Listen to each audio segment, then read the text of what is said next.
Hola a todos y a todas y bienvenidos un día más a nuestro podcast Ecoconexión Villaverde.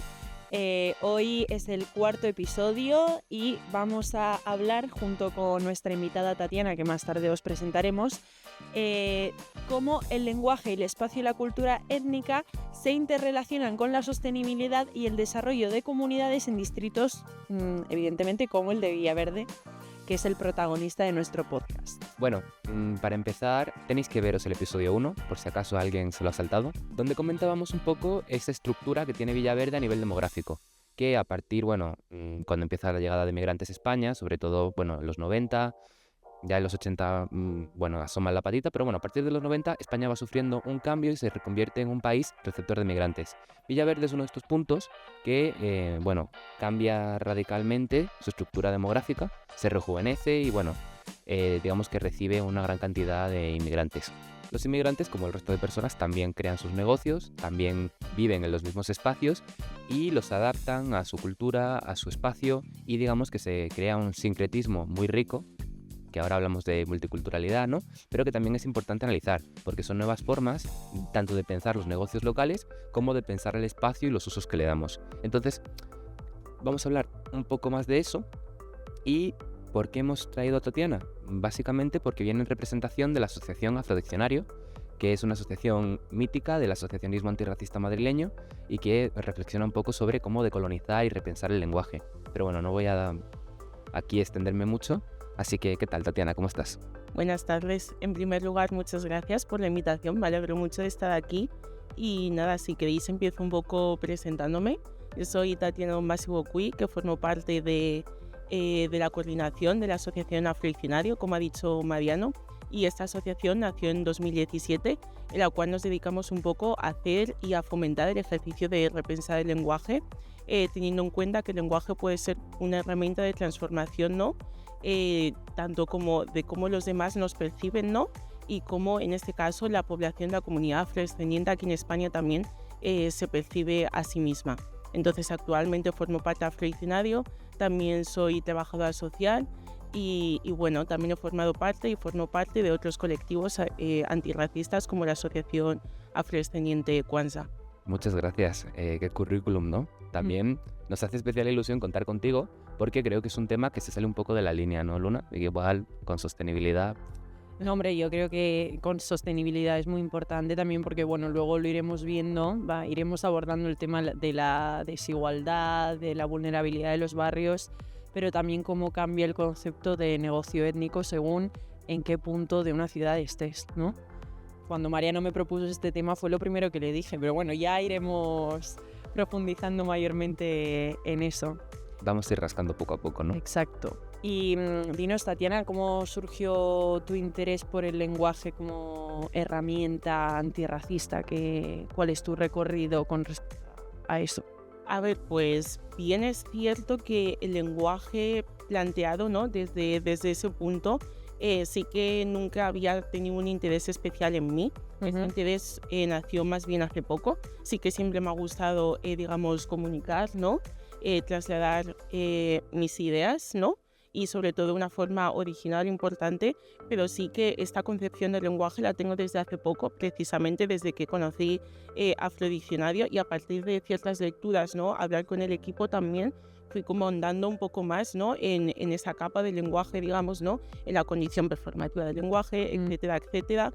Y la verdad que me pareció un campo muy poco explorado y muy importante de explorar, porque al final nos comunicamos, ¿no? Y nos entendemos a través del lenguaje y sobre todo en esta época donde la extrema derecha, ¿no? También se está haciendo oír más con estos discursos de odio, etcétera, etcétera. La migración, cómo se relatan las migraciones, creo que es un momento clave para repensar en torno al lenguaje en nuestros contextos. Sí, es muy interesante lo que destaca, sobre todo lo de la condición performativa, ¿no? Del lenguaje, del hecho de que muchas veces, no nos damos cuenta de realmente ya no solo el peso de la palabra, sino que la palabra construye mundos, ¿no? Al final la dimensión performativa del lenguaje es un poco lo que está en la base de lo queer, ¿no? También del descajanegrizar aquellas palabras que con los años se han ido estigmatizando. Entonces es una labor, desde luego, muy útil para la sociedad. Así que,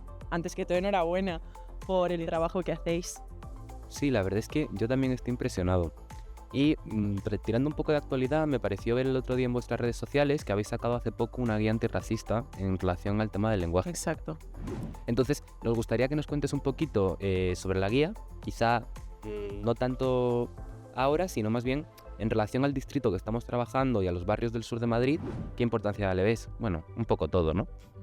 Vale, pues según vayamos yendo por las preguntas, yo le iré entrelazando. Entonces, bueno, ¿qué es una guía antirracista?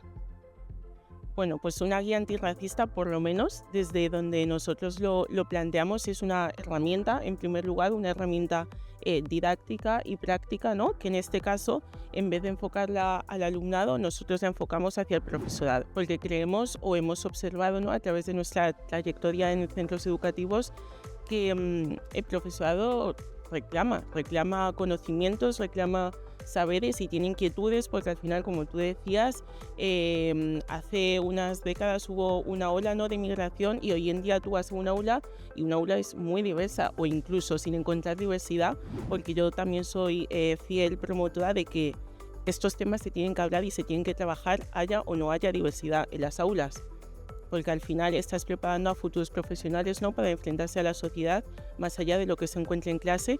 Pero bueno, sin desviarme, esto lo planteamos como una herramienta didáctica enfocada al profesorado para que dé herramientas útiles y eficaces sobre cómo trabajar la violencia en el lenguaje dentro de las aulas, ¿no? Cómo trabajarlo a través de actividades didácticas, cómo identificar esa violencia en el lenguaje también, ¿no? Y cómo saber trasladar eso al alumnado de una forma en la que sea entendible, ¿no?, y sea apacible, y que sobre todo se pueda entender, ¿no?, todas las dimensiones de esto, y que no es tanto solo de persona blanca a persona negra también, sino que incluso dentro de las personas racializadas, ¿no?, a veces ese tipo de trabajo también debe de hacerse. Interesante eso, que también se tenga que hacer dentro de la propia comunidad. Sí, porque al final también somos sujetos, ¿no?, que vivimos como en la misma sociedad, entonces estamos condicionados, ¿no?, también por pues eso, por todas las ramas, ¿no?, de racismo, por todos los inputs de la sociedad, y al final, pues eso, reproducimos las mismas dinámicas, y muchas veces el dialecto, ¿no?, o la narrativa siempre va como de blanco a negro, pero entre medias hay otras muchas cosas, y esas muchas cosas también hay que saber trabajarlas y hablarlas y exponerlas, y sobre todo en las aulas, teniendo en cuenta las edades, ¿no?, que se trabajan ahí, que son esenciales. Claro. Bueno, pues muy, muy interesante esto. Y ya llevándolo un poco más a lo local, que es una de las razones por las que estamos aquí, también hay un tema que, bueno, es uno de los que queríamos abordar hoy, como dijimos antes, que es el de los negocios éticos y la relación que mantienen con el espacio y la sostenibilidad. Bueno, Villaverde es un distrito, en el que hay muchos negocios éticos, evidentemente, por la diversidad de la población. Igual no es Usera, ¿vale? Pero es verdad que lo que Mariano y yo estábamos observando cuando decidimos tratar este tema es que los negocios éticos van variando, ¿no?, según la zona de la ciudad, en este caso de Madrid, en la que tú te encuentres. ¿Con esto a qué me refiero? Tú vas detrás de Gran Vía, hay una calle. Sí, Leganitos, que es una calle donde solo hay negocios asiáticos, de comida, que tú vas y compras comida asiática para llevar a tu casa. O sea, no de comida ya hecha, sino comida, pues eso, es como si fuera un supermercado asiático, ¿no? Pero de repente vas a otra, y como que tiene un estatus ese negocio, ¿no? Y de repente, entonces tú vas al supermarket coreano, y de repente vas a un negocio étnico en Villaverde y es el chino. Que también ahí está la dimensión performativa del lenguaje, y también eso cómo representa también el estatus que una actividad comercial, o también eso, la zona en la que se encuentra, ¿no?, es representativo de eso. ¿Tú qué nos podrías decir al respecto? Pues la verdad que hasta ahora no me había parado a repensar, ¿no?, cómo la localización de los diferentes negocios étnicos podían percibirse de una forma u otra, ¿no?, dependiendo de dónde se encuentren, y creo que realmente sí que tenéis razón en cuanto a ese planteamiento, porque yo, por ejemplo, que soy del sur de Madrid, de Fuenlabrada, o lo podemos extrapolar a Villaverde o lo que fuese, ¿no? Sí que esos locales tradicionalmente regentados por personas asiáticas, ¿no? Siempre se denominan como el chino y nada más, ¿no? Con todo lo que eso puede plasmar, ¿no? De la percepción que tenemos de ese tipo de negocio, y a lo mejor si ese mismo negocio estuviese en el centro, como tú dices, ¿no? De repente podría como subir de estatus o percibirse de manera distinta, aunque sí que bien creo que a lo mejor hablando de población asiática se pueda de esto, pero yo, por ejemplo, si voy un poco más, ¿no? A lo que me concierne en cuanto a afrodescendencia, no sé si esa percepción cambiaría de la misma manera. Siento que un poco esté donde esté, dentro por lo menos del contexto de Madrid, ¿no?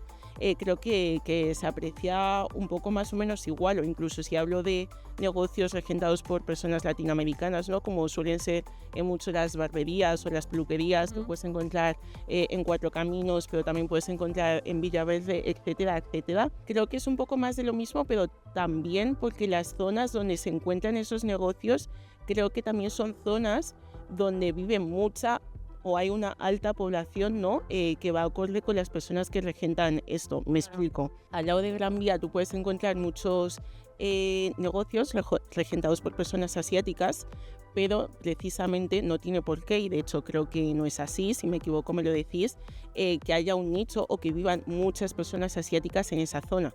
Pero sí que es cierto que cuando tú te vas a Cuatro Caminos y encuentras todas esas barberías o esas peluquerías africanas, tiendas de productos de pelo, sí que vive ahí un nicho o una cantidad muy alta, ¿no? de personas racializadas que concretamente también tienen como de origen esos países. Entonces creo que eso también de forma evidente, ¿no? Tiene un impacto en la percepción que hay de esos negocios, ya que esa percepción parte de personas que están muy en la línea, ¿no? De esos negocios, y no tanto como personas españolas blancas o personas procedentes de otros sitios. Ya los negocios asiáticos han llegado a un punto en el que están dispersos, ¿no? por todo Madrid, por toda la capital, entonces sí que hay lugar, ¿no? A que exista más como esa confrontación, al revés que los otros negocios que van un poco, digamos, a la diana, ¿no? Donde saben que hay gente que va a consumir eso específicamente y que normalmente es gente que procede de los mismos países. Claro, yo aquí, por ejemplo, de todo lo que estáis diciendo, cuando me paro a pensar en un negocio étnico, pienso ya no solo en la calle Leganitos, el barrio de Usera, todo lo que va desde Embajadores hasta Lavapiés, ¿no? Toda la calle de Cuatro Caminos hasta Alvarado, que está lleno prácticamente de peluquería, restaurantes dominicanos. Hay más zonas, ¿no? Luego en Alcalá tienes un montón de restauración, supermercados de toda la zona de Europa del Este. Pero, claro, hay una parte que, como dice Luna, que se le ha salido ahí esa socióloga del territorio que tiene dentro, que está ligado al territorio y a la localización. Si miramos el censo, es verdad lo que habéis dicho, quizá en Distrito Centro no viva una población mayoritariamente asiática. Es más, me jugaría el cuello porque lo hemos visto. Ya, de hecho. ¿No? Lo hemos visto, entonces están en Tetuán, están en Usera, pero no es el mismo tipo de negocio, porque cuando una persona dice, mal dicho, en mi opinión, aquí ya sabéis que siempre hablamos desde nuestra perspectiva, cuando una persona dice me voy al chino, aunque estés en Gran Vía, no vas a ir nunca jamás a la calle Leganitos a meterte al supermarket. Cuando dices me voy al chino, te vas a ir al chino que hay detrás de la calle Leganitos hacia arriba, detrás del día, creo que hay... Bueno, tampoco hace falta dar coordinadas espaciales. Si un día estáis por ahí y necesitáis algo, yo os cuento mi vida. Vale, vale. Bueno, que sí, entendéis lo que os digo, ¿no? Sí. Que ir al chino es otra cosa, pero es interesante lo que habéis dicho, porque de alguna forma, y esto es algo que yo nunca había pensado hasta que lo hemos hablado aquí, estratificas el comercio en base a la población a la que está dirigida. Yo estaba pensando en lo mismo, de hecho, ahora que lo estábamos hablando, decía, claro, por ejemplo, ¿no? Bueno, es que, claro, no quiero hablar del caso que es más cercano a mí, que es el de Argentina, porque eso ya es distinto, pero, por ejemplo, negocios, como bien decís, de comida venezolana, comida colombiana, o mismamente del kebab, ¿no? Cuando tú tienes un negocio de este tipo, ¿no? Es como dice Mariano, el comercio también se adecúa a la población a la que se dirige.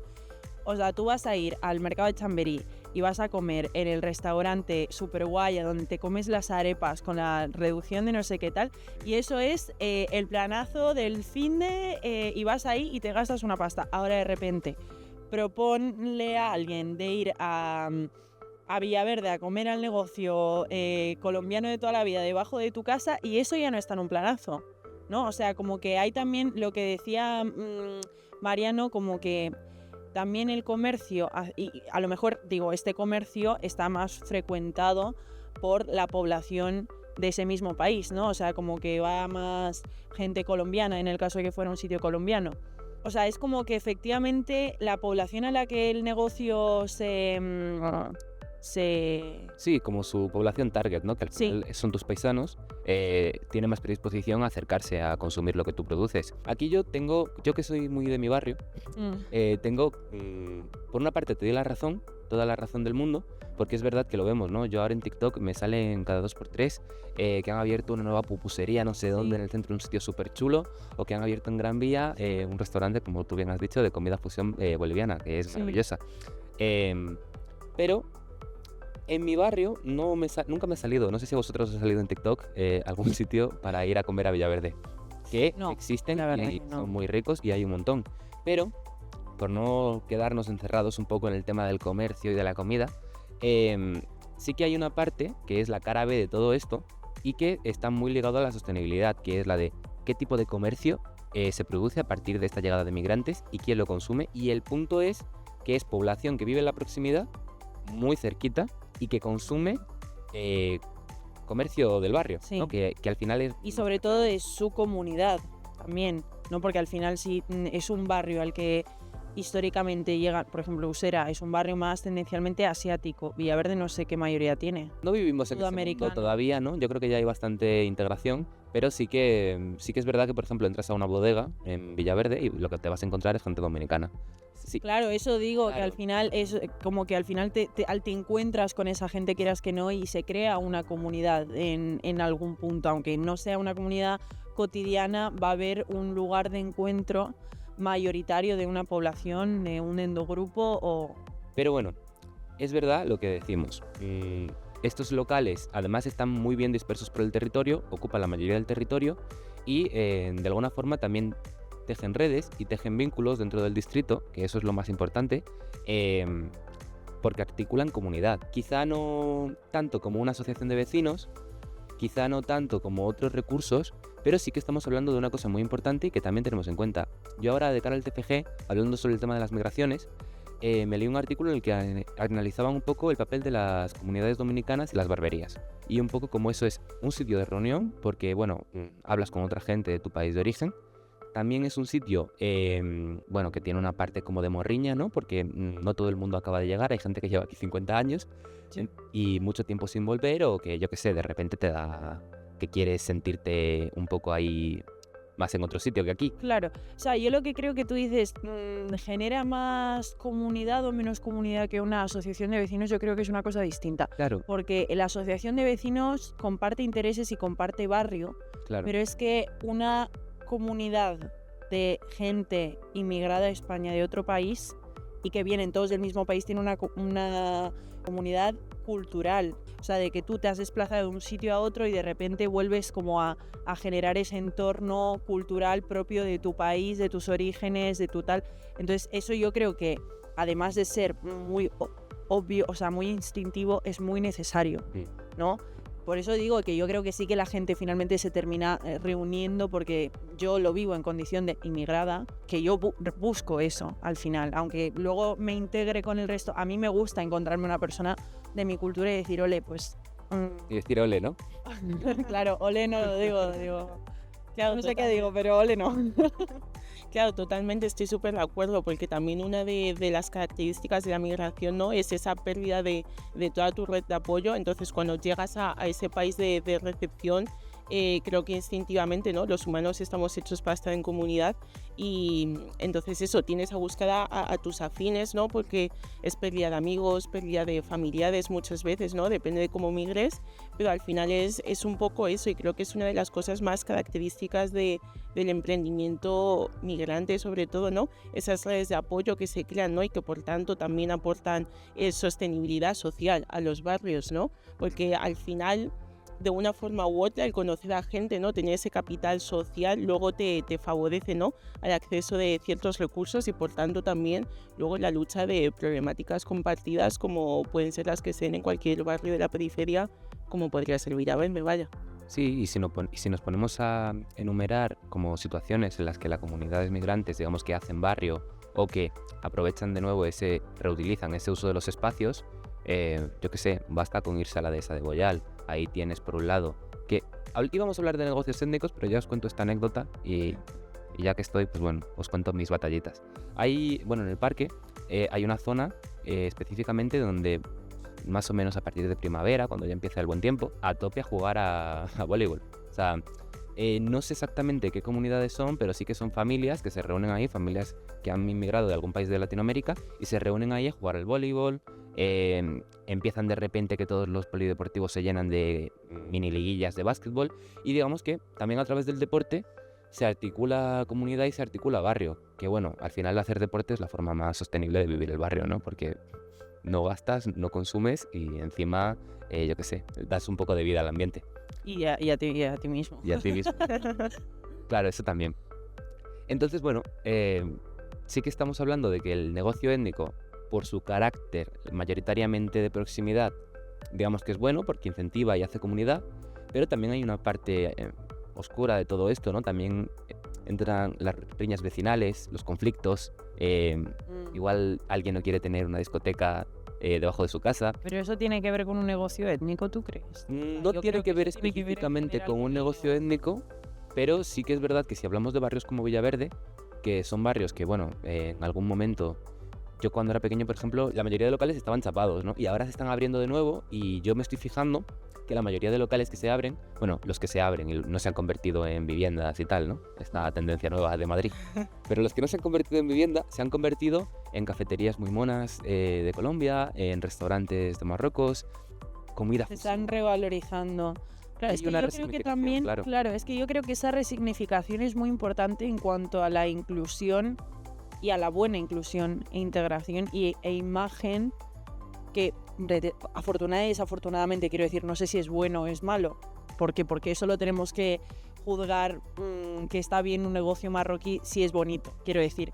Pero en ese sentido es verdad que esa revalorización del espacio, de la comida y casi entrar a formar parte de una moda, porque al final Madrid es una capital gastronómica en el que la gente viene a hacer turismo gastronómico y los mismos habitantes hacemos muchas rutas. En unos días empieza a tapapiés. Sí, exacto. Como que está bien o está mal, eso ya no lo sé, yo no estoy juzgando si me parece bien o me parece mal porque no lo he pensado y repensado, pero en general creo que es importante también mirar hacia cómo está estructurado el negocio y cómo la gente opina del negocio y qué tipo de... Bueno, volvemos al discurso de antes, pero es que me parece muy clave esto por un tema de integración, de inclusión, de imagen que tiene la gente de esa comunidad. Creo que hay una parte que cuando decimos, y yo aquí sí me mojo, yo sí que creo que toda esta multiculturalidad está muy bien y que esta convivencia de culturas y esta mezcla está genial porque ya no solo que renueva el barrio y le da vida, sino que también, por otra parte, crea y teje redes transnacionales, me voy a poner ya un poco más sociológico, teje redes transnacionales que son de vital importancia, porque ya no solo de cara a las familias que se integran y participan no desde una exclusión, sino desde una apertura total. Quiero decir, aquí, cuando vamos a elegir un restaurante, nuestra brújula para elegir un restaurante no es nuestra nacionalidad, ni tampoco suele ser, anda, mira, pues es que han abierto este restaurante al lado que está genial y que no sé qué, ¿sabes? Claro, no, pero si yo esto también yo lo que digo, me parece, no sé qué opinión tengo al respecto, ya voy a decir esto y ya te voy a preguntar una cosa a ti sobre lo que acaba de decir Mariano. es que cuánto me parece justo que un restaurante étnico, un negocio étnico, una actividad comercial étnica o gastronómica tenga revalorización, resignificación e inclusión mayor conforme se adecua a una moda gastronómica, en este caso, o en general, que define lo que está bien y lo que está mal. Quiero decir, igual el negocio debajo de tu casa es un kebab que te sale 3,50 €. De repente lo remodelan, estoy dando un ejemplo. Sí, pero De no repente sé. lo remodelan y te vienen, sí, porque le hemos remodelado todo el local. Ahora el kebab es de carne, de guayu, con no sé qué, no sé cuál. Y entonces ahí la gente dice, ah, vale. Entonces antes, cuando el negocio, el kebab valía 3,50 €, era un kebab que igual tú nunca hubieras ido y solo iba la gente de la comunidad. Y ahora se juzga en bien solo porque el local se resignifica. Eso es lo que tengo un poco de duda de si me parece bien o me parece mal, porque digo, vale, por un lado se han integrado, pero por otro lado, hasta que ellos no han hecho ese proceso de adecuarse a lo que... Sí, al mercado, ¿no? Al mercado, claro, no se ha valorizado eso. Yo, en cuanto a lo que acabas de decir, quería hacer un pequeño apunte y la verdad que estoy bastante de acuerdo con la reflexión que haces y de hecho yo creo que esto vino un poco, ¿no? Porque muchas veces los modelos de integración que se intentan implantar aquí en España a veces pasan un poco por la fagotización, digamos. Yo no sé cómo lo pensáis. Es como, vale, sí, estoy abierta a nuevas culturas, nuevos tipos de música, nuevos tipos de comida, pero no mucho. Siempre y cuando esto llega aquí y se adapte un poco a los estándares que hay dentro de España, ¿no? Es como, ¿podría comer comida india? Sí, pero que se adapte a los estándares de higiene que se tienen en España. Si no me gusta el picante, que se adapte a cómo es un poco la comida en España, ¿no? Entonces yo creo que va como por esa línea. En cuanto a fagotización me refiero a eso, que al final se aceptan las cosas, pero no en toda su complejidad, ¿no? Sino siempre modificando pequeños matices, ¿no? Para que pasen, digamos, como por los estándares de calidad europeos, por así decirlo. Claro, o sea, yo no sé qué opinión tengo al respecto de esto porque supongo que aquí cada uno puede decir muchas cosas, ¿no? Pero claro, es justo este proceso de fagotización del que tú hablabas, que era lo que a mí me llamaba la atención, que decía, oye, ¿por qué de repente el supermarket asiático en calle de Leganitos está genial y es súper guay y el chino que te corta el pelo es un chino que te corta el pelo, no es el Chinese barber, ¿sabes? O sea, es como eso que tú dices. Es verdad que al final, cuando uno crece con una cultura, es muy difícil que salga de eso completamente, sobre todo en cuanto a la comida, que los gustos también son muy culturales. Bueno, en todo, en realidad, todo es muy cultural, pero en estas cosas... Claro, por eso digo, yo no me mojo porque es que no sé si tengo una opinión positiva o negativa al respecto. De momento, como que es un tema que está surgiendo ahora por primera vez, entonces no me he parado a pensarlo, pero desde luego que considero que sí que es algo interesante. Y también te quería preguntar, ya volviendo a los negocios, ¿no? ¿Cómo crees que estos negocios y las dinámicas culturales que se presentan allí influyen en la resiliencia y sostenibilidad del barrio, distrito, bueno, en este caso de Villaverde? Pues yo creo que en cuanto a esta pregunta, que es bastante interesante que me la hagas, la verdad, tendríamos que hablar de dos cosas diferentes, como tú me planteas. Por un lado, la resiliencia, que yo me centraría en la resiliencia de carácter económico, y por otro lado la sostenibilidad, que dentro de la sostenibilidad encontraría sostenibilidad económica, social y luego también ambiental, yendo un poco más al tema del podcast. Entonces, en este sentido, en cuanto a resiliencia económica, creo que este tipo de negocios, ¿no? De negocios étnicos, aportan mucha resiliencia económica a los barrios donde se localizan debido a la alta capacidad de adaptación que deben de tener muchas veces, ¿no? Pongo un ejemplo. Periodos de crisis, por ejemplo, momentos que ha podido haber crisis en España, ¿no? La capacidad que tiene de adaptarse y de persistir a esto, es decir, diversificar los productos, las actividades sobre las que trabajan. Muchas veces las dinámicas de trabajo no son de trabajo en red, que eso al final también te da como esa fuerza, ¿no? Y esa persistencia de resistencia. Entonces yo plantearía un poco estos negocios también, ¿no?, como posibles amortiguadores de crisis, tal vez, ¿no? Y al final esto se traduce en aportar una estabilidad económica local, en este caso a barrios como podrían ser Villaverde. Y luego, más allá de esto, también algo que comentábamos antes, ¿no? En las redes comunitarias que se crean en torno a estos negocios, ¿no? Al final yo tengo un negocio de comida, pero conozco al otro, pero no sé qué. Eso es algo que trasciende y que luego al final te da toda esa red, tanto formal como informal, que yo mencionaba antes, ¿no? Que muchas veces las migraciones se ven perdidas. Entonces, por esa parte hablaría de resiliencia económica y luego me iría a hablar de sostenibilidad.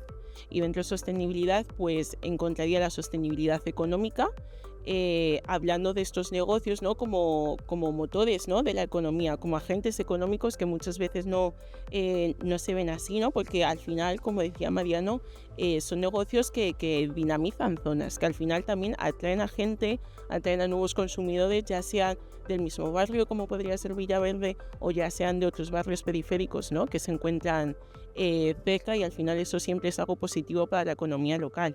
Y luego, por otra parte, no cabe duda que hay que hablar de la sostenibilidad social, de esos espacios de convivencia, de esos espacios de habla informal, ¿no?, también, que sirve pues para hacer de puente, ¿no?, entre culturas, para generar un espacio de habla intercultural, ¿no?, que tú bien decías, Mariano, o no sé si lo comentabas tú, Luna, que a veces estos espacios, ¿no?, también pueden generar resquemores, que no todo tiene por qué ser bueno.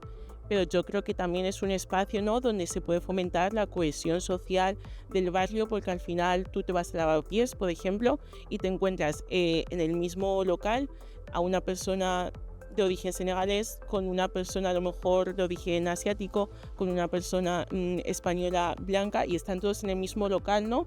Y al final, quieras o no, de esas formas más informales, ¿no?, muchas veces es donde se teje más cercanía, ¿no? Y luego eso se puede pues extrapolar a otros planos de la vida cotidiana en el barrio. Y más allá de eso, también me gustaría hablar de la sostenibilidad ambiental, que es algo en lo que no me había reparado en pensar hasta ahora que me planteáis esto, porque sí que es cierto que muchas veces este tipo de negocio, ¿no?, plantea sus bases en torno a negocios sostenibles o comercio justo, la reutilización, ¿no?, de productos. También podemos hablar de uso de cosas tradicionales, ¿no?, con un poco de menos huella ecológica, etcétera, etcétera. Y también iniciativas como las que nos encontramos en el barrio de Villaverde, como puede ser el huerto que hay allí, ¿no?, que eso también fomenta el autoabastecimiento y etcétera.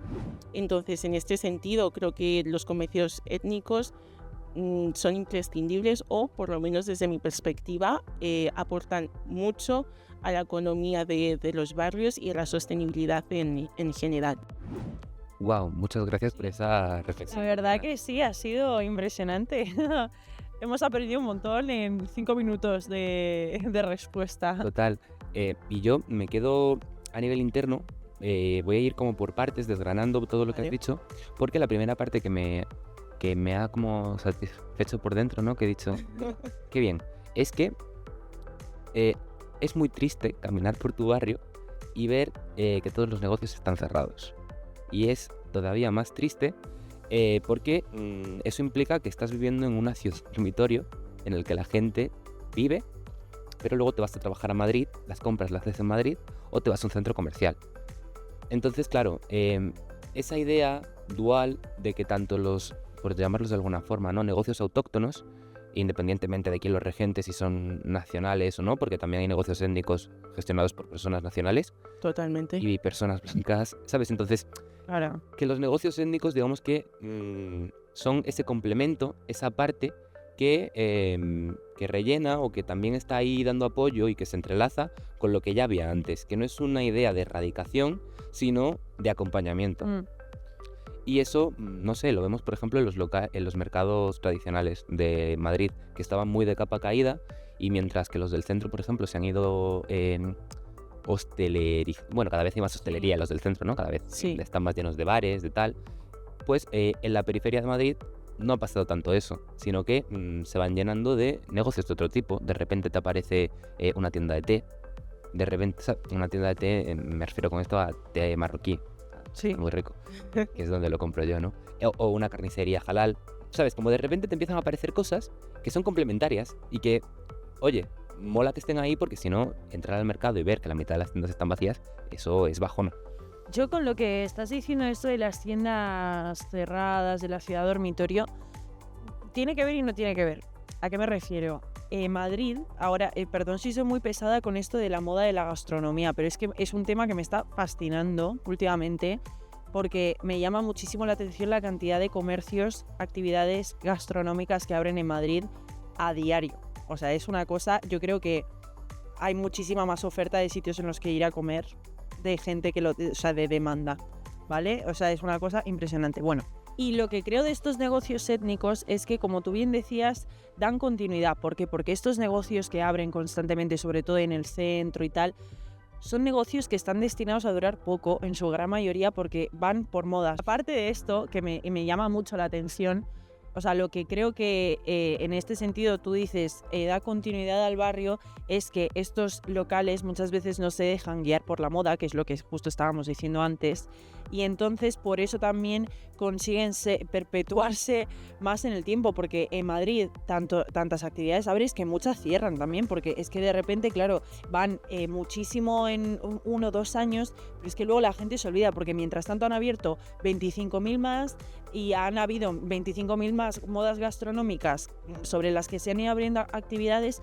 y esto además genera un fast, o sea, un comercio fast, o sea, tiendas que, o sea, es rarísimo porque fast business, o sea, es como, ya no es solo fast food, fast life, fast todo, o sea, es que el mismo comercio, que es algo que en teoría está pensado con una lógica de largo plazo, también se está pensando en una lógica de corto plazo de consumo y de moda, que creo que es algo que los comercios étnicos, sobre todo los de barrio de más tiempo y tal, son como que trascienden de eso porque van hacia una población determinada que siempre va a estar ahí y que siempre va a consumir, y le dan esa sostenibilidad económica, continuidad en el tiempo, tal, social, como tú bien dices, porque claro, un negocio de los que te abre ahora, ¿cuánta continuidad social te puede dar mismamente? Porque tú vas ahí 6 meses y de repente te ha cerrado porque ahora ya no es más burger, es guillocería, o sea. Yo recuerdo, bueno, cuando éramos todos adolescentes en esta mesa, se puso muy de moda ir a Chueca, a la pollería, ¿no?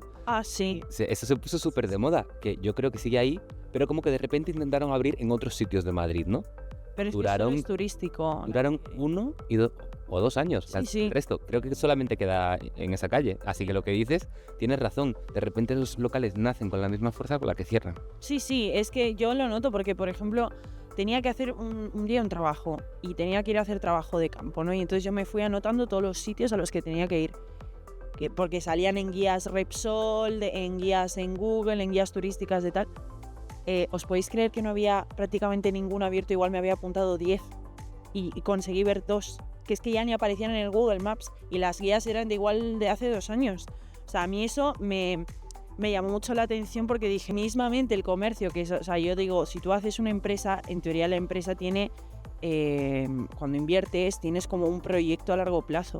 Y en este caso, el proyecto deja de ser a largo plazo y se convierte en un negocio que se adapta a la lógica del consumo constante. Me quedo alucinando porque es que digo, no me da tiempo a apuntarme los 4 a los que quiero ir, que ya han abierto otros 25 a los que quiero ir. Es que Claro, pero porque yo creo que al final eso responde un poco a lo que dices, ¿no? A esta era capitalista en la que estamos de consumismo, donde hoy quiero el iPhone 13 y mañana ya necesito el 16 y así sucesivamente, pero con la comida, con los electrodomésticos, con cualquier cosa, ¿no? Claro, pero me llama la atención porque yo digo, vale, la ropa yo lo puedo entender, pero un negocio, eso es lo que a mí me llama la atención, porque cuando tú inviertes un capital en un negocio, en reformarlo, en hacer la empresa, en contratar a los trabajadores, en tal, eso es una inversión que eso muchas veces quien abre un negocio tarda 10 años en extinguir la deuda que tiene. A ver. Y de repente ahora en 2 años ya han cerrado. Hay que ver Sí. quién lo abre, cómo lo Claro, abre. eso desde luego. Pero bueno, más allá de eso, ¿no? Yo lo que digo es, seguramente lo abren inversores que, claro, en 2 años han ganado mucho más de lo que han invertido, pero aún así, la otra cara son estos negocios que se han abierto de gestión familiar o no, pero bueno, Sí, empezaron con una gestión familiar y ya luego se han ido estabilizando en el barrio, en el distrito y han ido conformando estas redes que estos negocios fast business, si los vamos a llamar así, fast business del centro o de otras partes de Madrid, no propician al entorno, o sea, son no lugares. son no lugares. Y me gusta mucho que lo digas así, porque yo creo que, por ir cerrando también un poco, Sí. que nos estamos pasando, yo creo que estos no lugares también son para no vecinos, para no ciudadanos y Sí. para la no vida. Son son Total, antiespacios, antimateria, ¿no? total. Entonces, bueno, yo quería agradecerte, Tatiana, por venir. Muchas gracias. No nos ha dado, tristemente, a hablar de todo lo que queríamos, pero creo Ya. que hemos mezclado muchas cosas. Pero bueno, otro día te pasas y nos explicas un poco más. De verdad que hemos aprendido mucho en la sesión de hoy. Creo que nos han quedado muchas cosas en el tintero, pero yo os invito a que visitéis sus páginas web, a que juguéis un poco con la información y sobre todo a lo que os invitamos siempre. Hoy hemos hablado de muchas cosas que yo considero que son muy polémicas, cuestiones que bueno, quizá no se han investigado tanto, pero que hablamos un poco sobre desde nuestra opinión y sobre todo desde donde vemos el mundo y desde donde compartimos. Si vivies en otra parte de Madrid, seguro que tu experiencia es diferente, o si Total. vives en la calle de enfrente a la mía, seguramente pienses que Madrid está lleno de colegios. No, Bueno. pues si viven en calle Leganitos, igual dice que está lleno de asiáticos. Claro, ¿no? Al final, pues jugamos con esa perspectiva. Así que nada, muchísimas gracias por venir. Muchísimas gracias, Luna, por esta conversación tan apasionante. Gracias a vosotros. En el siguiente episodio, que va a ir sobre biodiversidad en el distrito. Y gracias a vosotros por mirar y escucharnos. No os lo perdáis. Saludos. Chao, gracias, adiós.